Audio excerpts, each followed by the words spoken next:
ಇನ್ನು ತುಂಗಾಭದ್ರಾ ಜಲಾಶಯ ಕೂಡ ಉಕ್ಕಿ ಹರಿತಾ ಇರೋದ್ರಿಂದ ಆ ಭಾಗದ ಜನರಲ್ಲೂ ಕೂಡ ಸಾಕಷ್ಟು ಸಮಸ್ಯೆಯನ್ನು ಎದುರಿಸಬೇಕಾದಂತ ಒಂದು ಪರಿಸ್ಥಿತಿ ಇದೆ. ತುಂಗಾಭದ್ರಾ ನದಿಯ ಅಬ್ಬರಕ್ಕೆ ದೇವಸ್ಥಾನವೇ ಮುಳುಗಡೆ ಆಗ್ಬಿಟ್ಟಿದೆ. ನದಿಯ ದಡದಲ್ಲಿ ಹೊಳೆ ಬಸವೇಶ್ವರ ದೇವಸ್ಥಾನ ಇತ್ತು. ಆ ದೇವಸ್ಥಾನ ಇದೀಗ ಮುಳುಗಡೆ ಆಗಿದೆ. ಕೊಪ್ಪಳ ಜಿಲ್ಲೆ ಕಾರಟಗಿ ತಾಲೂಕಿನ ಬೆನ್ನೂರು ಗ್ರಾಮದ ದೇವಸ್ಥಾನ ಇದು. ನಿತ್ಯವೂ ಸಾವಿರಾರು ಸಂಖ್ಯೆಯಲ್ಲಿ ಭಕ್ತಾದಿಗಳು ಬರ್ತಾ ಇದ್ರು. ತುಂಗಾಭದ್ರಾ ಜಲಾಶಯದಿಂದ 1,50,000 ನೀರು ಬಿಡುಗಡೆ ಆಗಿರುವಂತಹ ಹಿನ್ನೆಲೆಯಲ್ಲಿ ಕೆಲವು ಕಡೆ ಜಮೀನುಗಳಿಗೂ ಕೂಡ ನೀರು ನುಗ್ಗಿಬಿಟ್ಟಿದೆ. ಇದರಿಂದ ಸಾಕಷ್ಟು ನಷ್ಟ ಕೂಡ ಸಂಭವಿಸಿದೆ. ಸುರಕ್ಷಿತ ಸ್ಥಳಕ್ಕೆ ತೆರಳುವಂತೆ ಈಗಾಗಲೇ ನದಿ ಪಾತ್ರದ ಜನರಿಗೆ ಜಿಲ್ಲಾಡಳಿತ ಸೂಚನೆ ನೀಡಿದೆ.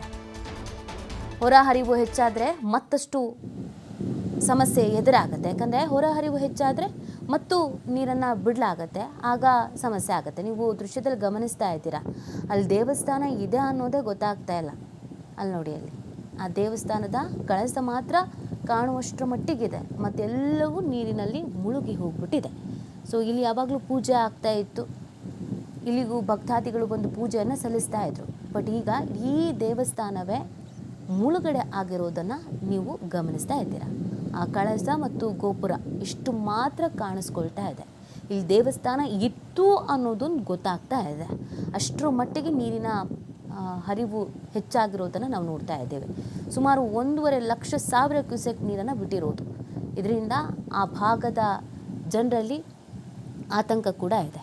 ಈಗಾಗಲೇ ಜಿಲ್ಲಾಡಳಿತ ಎಲ್ಲರನ್ನೂ ಬೇರೆ ಕಡೆಗೆ ಸ್ಥಳಾಂತರ ಮಾಡಬೇಕು ಅಂತ ಹೇಳಿದೆ ಮತ್ತು ಅಲ್ಲಿರುವಂಥ ಮನೆಗಳನ್ನು ಖಾಲಿ ಮಾಡಿ ಅನ್ನುವಂಥ ಸೂಚನೆಯನ್ನು ಕೂಡ ಜಿಲ್ಲಾಡಳಿತ ನೀಡಿದೆ. ಆ ನಿಟ್ಟಿನಲ್ಲಿ ಇದೀಗ ಕೆಲವರು ಖಾಲಿ ಮಾಡ್ತಾ ಇದ್ದಾರೆ. ಅನಿವಾರ್ಯ ಪರಿಸ್ಥಿತಿ, ಏನು ಮಾಡಲಿಕ್ಕೂ ಆಗೋದಿಲ್ಲ. ಕೆಲವು ಜಮೀನುಗಳು ಕೂಡ ನೀರಿಂದ ಸಂಪೂರ್ಣವಾಗಿ ಜಲಾವೃತ ಆಗಿಬಿಟ್ಟಿದೆ. ಇದರಿಂದ ಆಸ್ತಿ ಪಾಸ್ತಿ ನಾಶವಾಗಿದೆ, ನಷ್ಟವೂ ಸಂಭವಿಸಿದೆ. ಇಷ್ಟು ದಿನ ಮಳೆ ಇಲ್ಲ, ಬರಗಾಲದ ಪರಿಸ್ಥಿತಿ, ಬೆಳೆ ಬೆಳೆಯೋದಕ್ಕಾಗ್ತಾ ಇಲ್ಲ, ಭೂಮಿ ಬಾಯಿ ತೆರ್ಕೊಂಡು ಕೂತಿದೆ, ಈ ಥರ ಕಷ್ಟ ಹೇಳ್ಕೊಳ್ತಾ ಇದ್ವಿ. ಈಗ ನೀರಲ್ಲೆಲ್ಲ ಕಣ್ಣೆದುರುಗಡೆ ಕೊಚ್ಚಿ ಹೋಗ್ತಾ ಇದೆ. ಅಷ್ಟರ ಮಟ್ಟಿಗೆ ಮಳೆ ಆಗಿರೋದು, ಅಷ್ಟರ ಮಟ್ಟಿಗೆ ನೀರು ಹರಿತಾ ಇರೋದು. ಸೊ ಎರಡೂ ಕೂಡ ಕಷ್ಟದ ಪರಿಸ್ಥಿತಿ. ಯಾವಾಗ್ಲೂ ಕಷ್ಟವನ್ನೇ ಅನುಭವಿಸ್ಬೇಕಾದಂಥ ಪರಿಸ್ಥಿತಿ ರೈತರಿಗೆ ಬರ್ತಾ ಇದೆ.